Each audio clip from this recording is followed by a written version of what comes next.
जर तुम्हाला कर्जाच्या विळख्यातून बाहेर पडण्याची तीव्र इच्छा असेल तरच या व्हिडिओपर्यंत तुम्ही पोहोचू शकताल.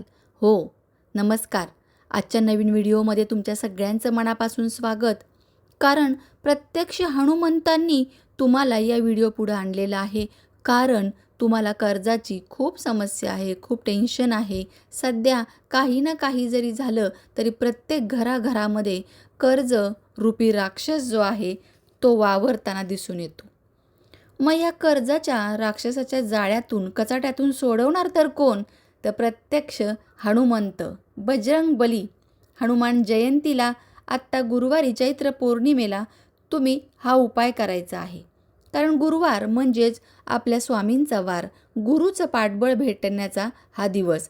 त्यामुळेच आज जो कोणी हा उपाय करेल त्याला गुरुचं पाठबळ लाभेल आणि त्याचबरोबर हनुमंताचा आशीर्वाद असल्या कारणाने हा उपाय त्याला एकदम फलीभूत होणार आहे. अगदी 100% याचं फळ तुम्हाला मिळणार आहे.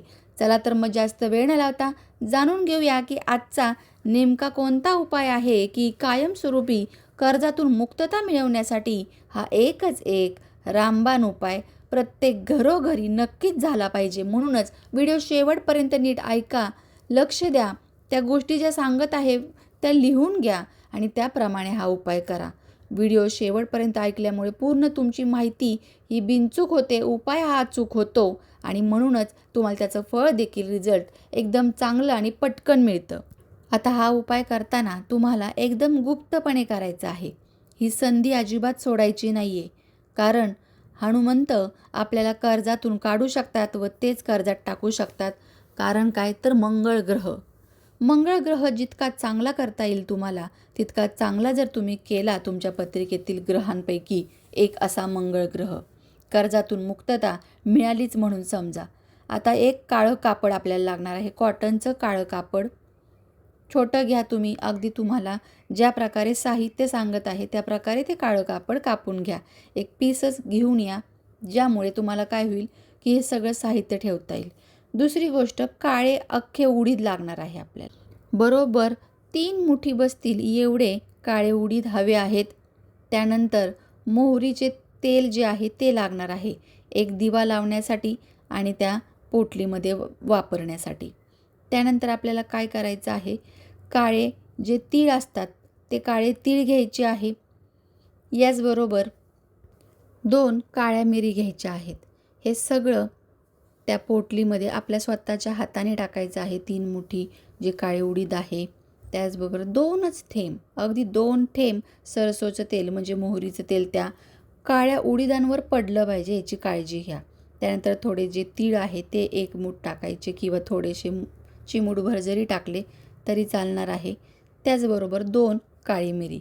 हे सगळं त्या पोटलीमध्ये ठेवल्यानंतर ही पोटली हातात घ्यायची, बांधायची.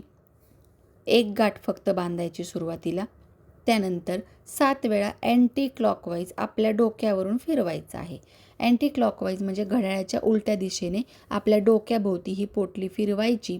मनोमन कल्पना करायची की या पोटलीमध्ये जे घटक आहे त्याद्वारे सगळ्या माझ्या निगेटिव्ह एनर्जी, जे काही कर्जरूपी राक्षस आहे तो खेचला जात आहे. यामध्ये फील करायचे तसं तुम्हाला.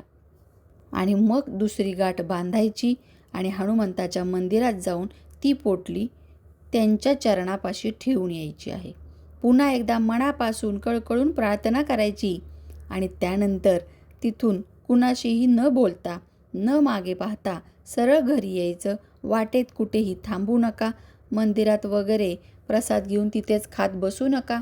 आपल्याला जर या राक्षसाच्या तावडीतून निघायचं असेल तर राक्षस जर खरंच आपल्या पाठी लागला तर आपण कसं करू, कसा उपाय करू, त्याप्रमाणेच तुमचं वागणं पाहिजे हे लक्षात घ्या.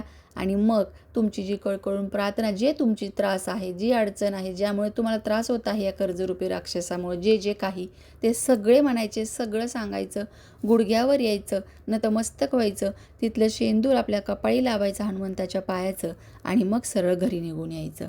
प्रत्येक घराघरात हा उपाय होण्यासाठी व्हिडिओला आपल्या लाईक करा, शेअर करा. इतका पॉवरफुल उपाय आहे हा. अनेक जण सांगतात की हा मंदिरात जा, हे वाचा, ते वाचा, पण त्यासोबत हा जर उपाय जर तुम्ही केलात ना तर बघा किती चांगला तुम्हाला रिझल्ट येईल. अशाच नवीन माहितीसोबत पुन्हा भेटूया. तोपर्यंत व्हिडिओ लाईक करा, शेअर करा आणि सबस्क्राईब करा. आणि हो, जाता जाता कमेंटमध्ये ओम हनुमते नमः असं लिहायला विसरू नका.